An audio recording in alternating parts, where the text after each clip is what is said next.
Good morning. I switched my audio today so that I could give my master's recap, but then also talk about leadership in 18 minutes. So, 18 minutes of leadership. Let me first welcome you. Welcome to week 2 of my Any Given Monday series. We're focusing on just all of the tips and things that you can do to improve yourself as a leader in the organization and making the parallels to golf. We could also talk a little bit about business development, and we can also talk about personal growth. But today, I'm just introducing myself. I'm LJ Finney, and I'm excited to have you join us today. I just finished watching the Masters, so hence my green Masters green shirt. I am not in Augusta, I am in New York City. But I wanted to leverage that story and that moment where Rory persevered and use it as a catalyst for our conversation today. Which leadership skill are we focusing on in the next 18 minutes? Adaptability under pressure. So, we are looking at a scenario for anyone that watched the Masters yesterday.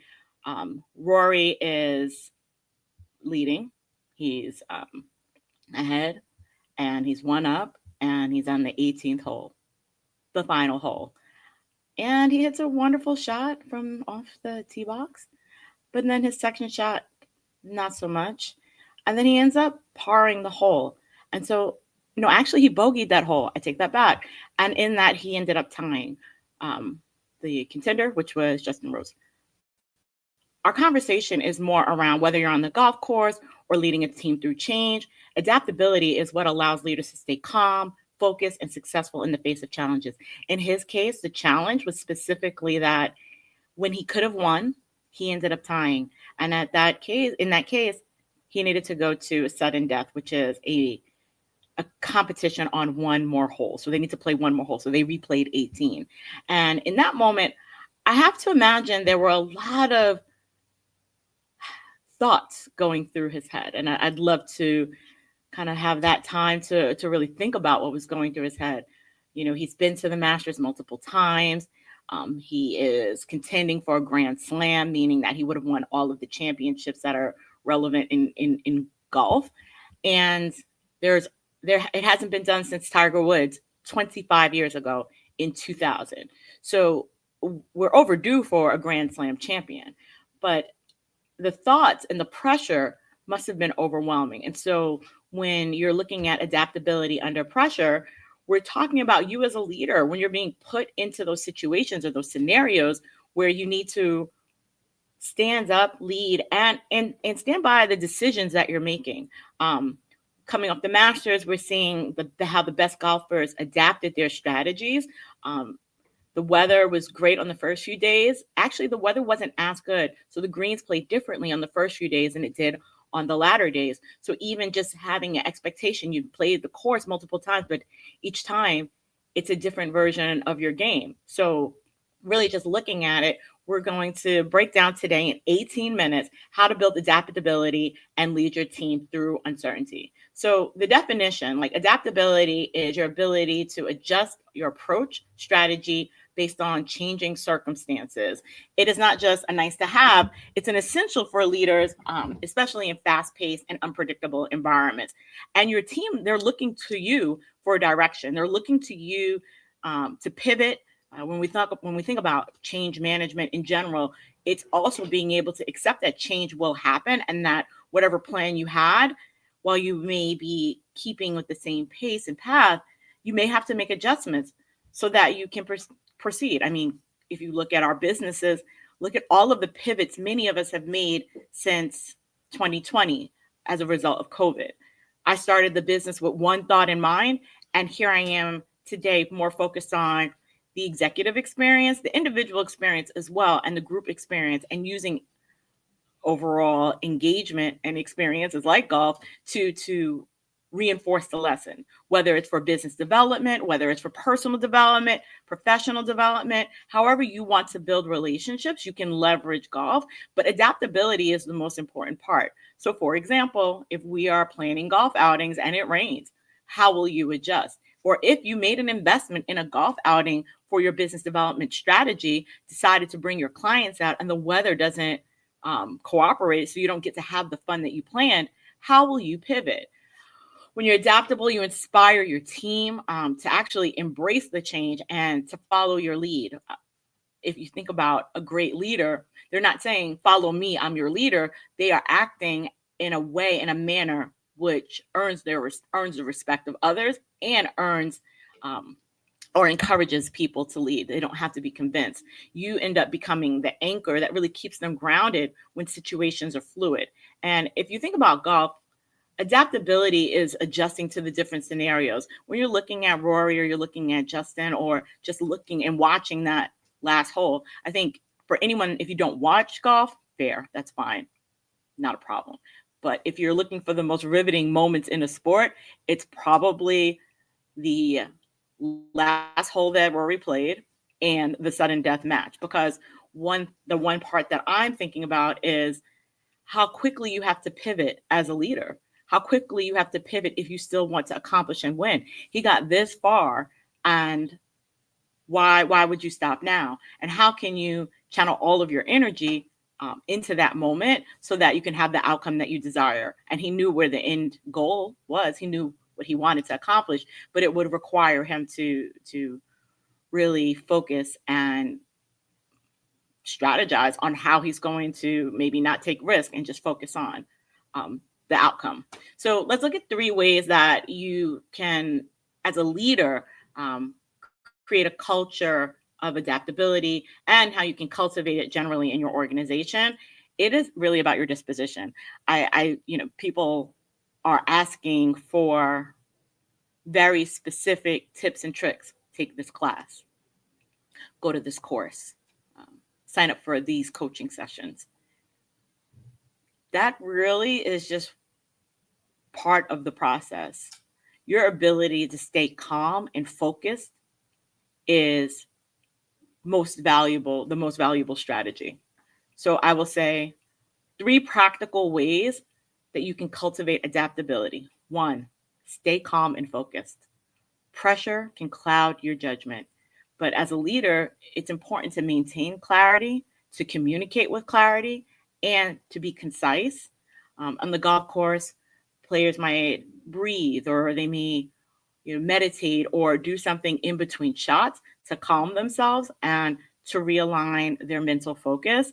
And you can tell by watching that last hole with Rory that maybe that shot, he lost focus. It went into the sand. He had something in mind, and it didn't actually play out in that way. The same thing for Justin Rose. If I watched his entire round, and he was putting pretty well throughout the entire time. I have to imagine as he stood over that ball, and it would be the difference of whether he won or Rory. Maybe a lot of thoughts were intrusive thoughts. So the second strategy, be open to feedback and new ideas. Probably unrelated to golf, but adaptability also means not being rigid and sticking specifically to one plan. You can ask questions of your team. What's another way to tackle this? You can ask questions of yourself. Is this the only way? What does the team need to succeed? If you are a leader of an organization and you have a plan and the plan is not working, do not reinvest and double down on the plan that's not working. Take a step back, take feedback, ask for input. I find this is difficult. We have a stronghold in our mind about how to get something done, and no one else understands it and no one knows. But being open to feedback and new ideas can help you become more adaptable, because then you have more input and more information.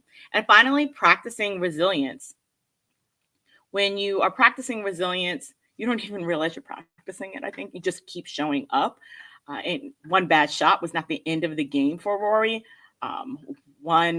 If anything, it's taught us that maybe patience and the goal to accomplish, or the time required to accomplish a goal, may be longer than we planned. But to keep showing up every single day, one bad shot is not the end of the game. I can tell you that. I can tell you that firsthand. But if you keep showing up, you'll keep improving. I will say watching him inspired me because, one, it's always great to watch excellent golfers. But in these cases, it showed his humanity, that even as a pro, sometimes the ball does not go where we expect it.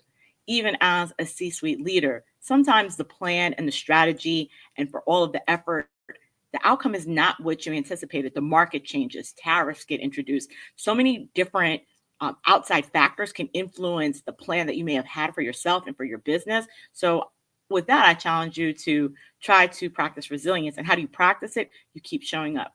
You keep showing up with the same energy and the same motivation, because you have the end goal and the vision in mind. And while it sounds very like, these are very specific skills and strategies that you can adopt as a leader and be aware of and be mindful of. We always talk about, or I always speak of, emotional intelligence. Self-awareness is the most important skill or gift that you can bring to the table, or that you can present as a leader, amongst other peers, as a person playing golf, being able to be mindful and react with, I'd say, a calmness, focused on the goal, not distracted by the outside entities or the outside words or anything else that is taking you away from what you have as a vision for your business or for the relationships.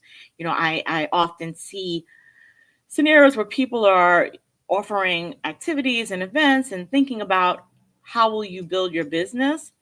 It's through relationships, but it's also through your ability to lead. And how do you show up as a leader? And it's not necessarily saying I'm a leader, follow me, as I've said before. It is, these are the practices that I have, and these practices are resulting in my business growing. They're resulting in attracting more clients, or they're resulting in a well organized and cohesive collaborative team. You'll see the results as a leader, and people want to be part of something that is good. Golf is your training ground. For me, we're using it in team building events. So we naturally allow the game to teach you how to anticipate challenges, to adjust the strategies, to work together as a team to come up with a particular plan of action to accomplish the goal.